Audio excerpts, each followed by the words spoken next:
Olá pessoal, mais uma vez aqui para falar sobre vocações. E como eu falei no anterior, nesse mês vocacional, a primeira semana, é dedicado às vocações sacerdotais. E como é a primeira semana, a gente encontra São João Maria Vianney, que é o padroeiro dos sacerdotes, um homem que tinha uma espiritualidade bem aprofundada e que mostrava sempre a disposição em ouvir o outro, orientar o outro, estar a serviço do outro. Muitas vezes mal entendido pelos seus colegas, porque tinha dificuldade com algumas declinações do latim, mas isso não diminui em nada o seu sacerdócio. Pelo contrário, levou pela espiritualidade, pela vida de oração, a ser um mestre da espiritualidade, que deve estar infusa em cada sacerdote que disse sim ao chamado de Deus. Como eu falei anteriormente, o sim, dado de forma consciente, precisa ainda ser mais consciente ainda quando falamos de vida sacerdotal. Por que tem que ser mais consciente? Porque você vai trazer o próprio Cristo para milhares de pessoas que desejam viver esse encontro com Cristo através das mãos pecadoras de alguns homens escolhidos, confirmados e abençoados por Deus. Por isso, quando a gente fala que todo sacerdote age em persona Christi, ou seja, que age na pessoa do Cristo, é um momento fundamental para que a gente não fique como hoje os vícios da comunicação traz, que a gente olha mais o homem sacerdote do que o ser sacerdotal. Aquele que é escolhido por Deus, aquele que é usado por Deus, aquele que tem que se deixar usar por Ele para que a graça aconteça.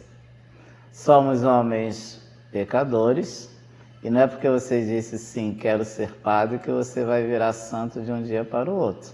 Pelo contrário, quanto mais próximo de Deus, maiores serão as provações, as tentações, e que você precisará estar dando realmente uma resposta a Deus. E uma mudança na sua vida acontecerá por causa dessa resposta a Deus. Não é que você fica intocável pelo pecado. Pelo contrário, você é revestido da graça de Deus que vai te levar a evitar mais perfeitamente as tentações ao pecado. E aí viveremos uma fé, um encontro com o Senhor, para que realmente você possa levar o corpo e o sangue de Cristo àquele que acredita, crê, reza por esse encontro. Então, se a gente olhar para nós, sacerdote, para você que pensa em ser sacerdote, é lembrar que cada Eucaristia você está diante de um milagre. Se você for observar quantos milagres você vai encontrar por causa da Eucaristia que nós celebramos, a gente constata que existe um milagre. Todos nós somos pecadores, não deixamos de ser pecadores, e não adianta a gente pensar, porque a gente é sacerdote, que a gente é superior a qualquer pessoa. Pelo contrário, nós vamos encontrar na vida sacerdotal, na vida de comunidade, pessoas com um grau de santidade muito maior do que o nosso.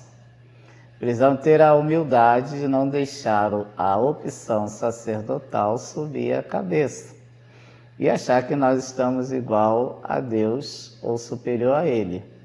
Os milagres acontecem por nossas mãos porque Ele quer que aconteça e não porque eu quero que aconteça.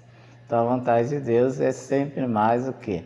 Escolher homens que realmente estejam prontos a responder ao seu chamado, lembrar que o chamado não nos torna perfeitos, mas a caminho da perfeição. E desejando a todo momento que esse sim dado a Deus seja um compromisso de levar o povo de Deus também a conhecer a Deus. Então, a grandeza do sacerdócio está na Eucaristia. O que seria a Igreja sem a Eucaristia, a Igreja Católica Apostólica Romana, não existiria. Por isso, Jesus celebrou uma única Eucaristia e nós viemos fazendo memória até os dias de hoje. E os milagres vão se prolongando a partir dessa realidade. Então não é dizer, porque nós celebramos a Eucaristia, não, nós somos concelebrantes.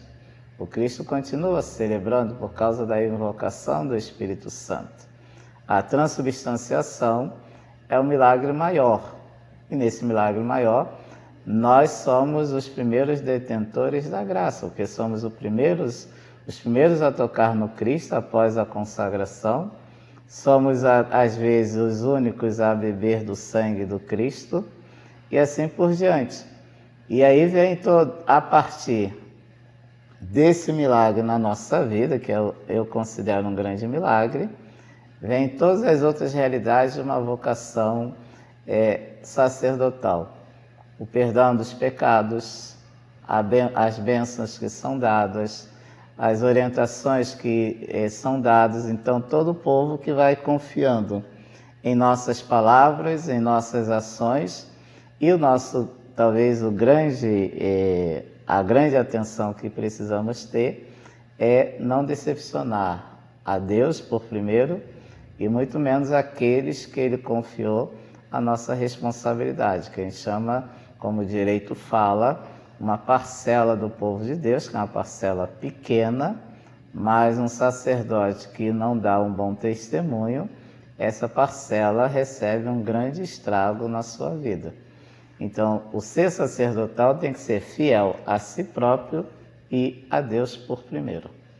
Assim, são raras as famílias que, no primeiro momento, aceitam um vocacionado na sua família.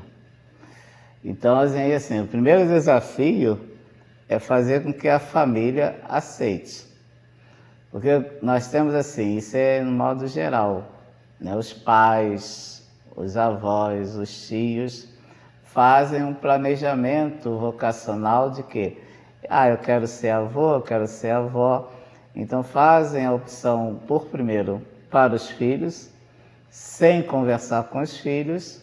E aí quando os filhos dizem, não quero casar, quero uma vida religiosa, quero uma vida sacerdotal, a primeira crise acontece na família. Tudo que não faziam antes vão fazer agora, para que a gente desista desse primeiro insight, que não é dizer que entrou no seminário vai sair padre.